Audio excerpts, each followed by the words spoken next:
Good morning! Welcome sa aking vlog. Ayan guys, katatapos ko lang maglaba. Medyo madami-dami din ang ating nilabahan dahil 1 week tayo hindi nakapaglaba. Ayan guys, pakita ko sa inyo. Ang papaya dito is nahinog na yung isa. Yan. Pag makikita nyo dyan sa baba, hinog na yung isa guys. Pipitasin natin ngayon. Napakababa ng puno na to guys, pero ang daming bunga. Kahit batang 1 years old kaya niyang kunin itong papaya na to dahil ang baba lang talaga. Pakita ko sa inyo ha, papaya. Akala ko nitong papaya na to mahinog na to bago ako umalis nung December. Sabi ko sa nanay ko, tingnan niya baka mahinog, makakain ng ibon or manok. Pero bumalik ako January, baliwa, halos 1 month din ako sa Manila. Hindi pa pala siya hinog. Tapos ngayon, nakita ko siya, kahapon pala nakita ko siya dilaw na. At hindi ko pinitas kahapon dahil alanganin na. Ngayon, ito na siya oh. Dilaw na guys. Ayan. Dilaw na siya. Tapos nagulat ako, may butas na guys. Kasi, inano na pala siya, kinain na ng manok pala, hindi ibon. Ayan, hinog na hinog. Oh, napakalaki nito. Siguro, pag kiluhin to siya, 1 kilo siguro ito guys. Pag kiluhin mo, unang hinog sa puno na to ng papaya. Ngayon, bago natin pitasin, lihian natin, pagpitas pala natin, lihian daw ng asukal para matamis siya. Kaya, wala namang mawawala guys kung itatry natin ha, lihian natin para matamis talaga siya. Kasi ang dami pang bunga oh. Bilog siya na bunga. Ang laman niya is dilaw na dilaw oh. Ayan, makita niyo oh. Tinuka ng ibon, hindi ibon, manok pala, sorry guys. Ibon pala ang tumuka kanina.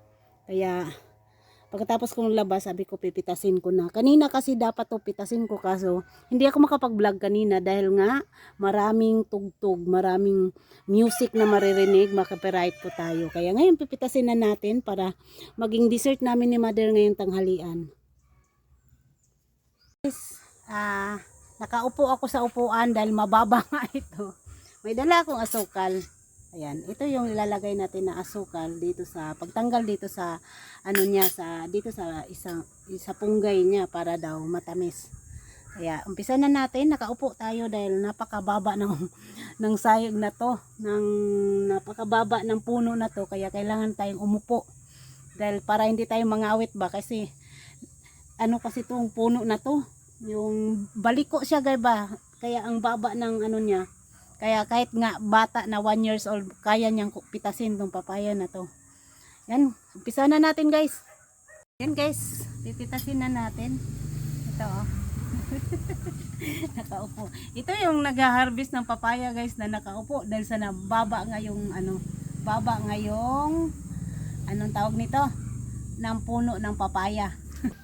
Hi guys, kunin na natin yung yung papaya. Hinog na siya. Pitasin na natin. Dalawa ang ating camera nito guys. Pitasin na natin. Wow! Yan, hinog na guys. Kinain lang siya ng ibon. Ay, ibon. Manok pala. Mali.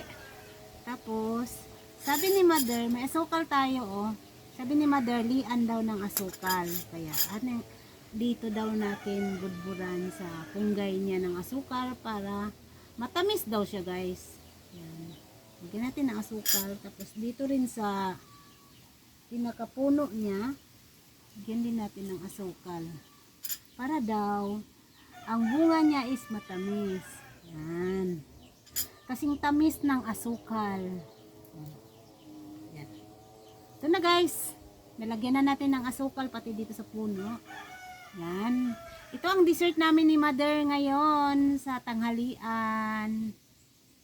Tapos ito, sa sunod araw siguro mahinog na rin ito. Ayan guys, nakuha na natin, napitas na natin ang papaya dito sa puno. Napakababa ng puno na to.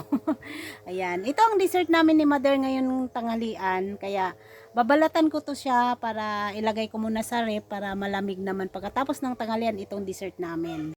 Dawata Mother, hinog. Tinuka na ng ibon. Good job din eh. Good job. Ay, dili ibon. ano, Manok. manok. Nao, kanya buntag pag mata nahon. Tuiban na humok naman gud siya. Balatan na para dessert na to. Butang sana ko sa rep.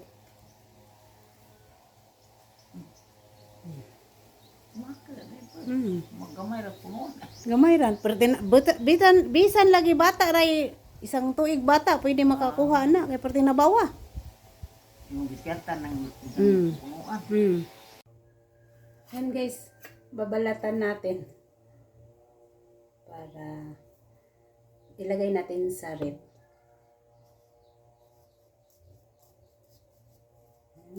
Dilaw na dilaw. Oh. Mas masarap kasi pagbalatan para diretso subo na ba.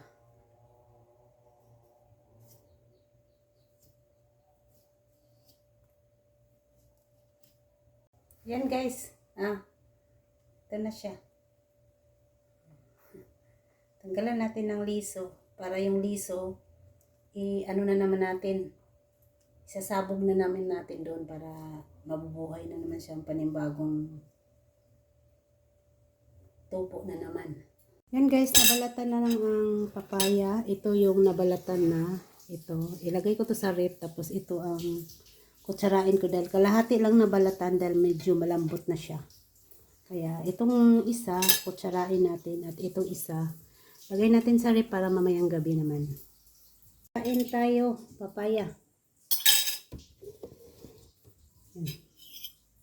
Hinog na. Sa mga gusto ni mo, hilaw. Hindi mo pagkakakadlot. Gapon ni sakto. Ang tamis.